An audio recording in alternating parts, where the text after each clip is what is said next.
6 নবজাতকের মৃত্যুর ঘটনায় রাজধানীর আদ্দিন হাসপাতালের লাইসেন্স বাতিল হলো। তদন্ত কমিটির প্রতিবেদনে চিকিৎসায় অবহেলা ও গাফিলতির প্রমাণ পাওয়ার পর এর কারণ জানতে চেয়ে নোটিশ দেয় স্বাস্থ্য অধিদপ্তর।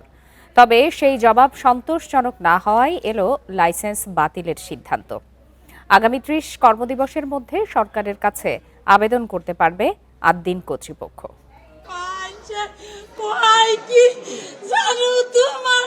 রাজধানীর মগবাজারে আদ্দিন হাসপাতালের পোস্ট অপারেটিভ ওয়ার্ডে গেল 27 মে মৃত্যু হয় 6 নবজাতকের। 2 থেকে 3 দিন বয়সী নবজাতকদের এমন মৃত্যুতে সমালোচনা শুরু হয় দেশ জুড়ে।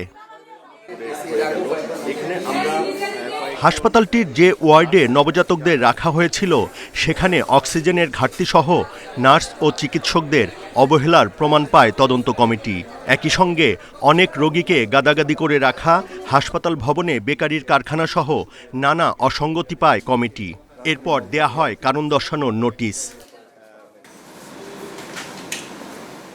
ঘটনার 16তম দিনে সেই নোটিশের জবাব সন্তোষজনক না হওয়ায় বাতিল হলো হাসপাতালটির চিকিৎসা কার্যক্রম।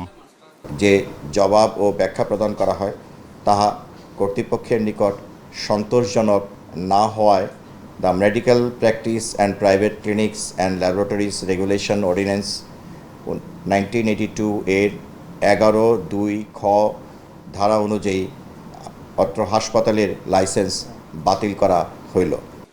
যত তাড়াতাড়ি সম্ভব হাসপাতালটির সব রোগীকে অন্য জায়গায় সরিয়ে নেওয়ার নির্দেশ দিয়েছে স্বাস্থ্য অধিদপ্তর।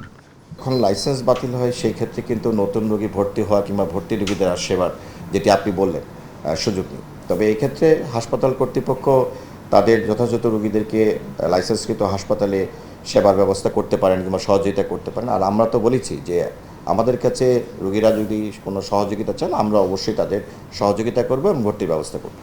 6 নবজাতক মৃত্যুর ঘটনায় মামলা হয়েছে।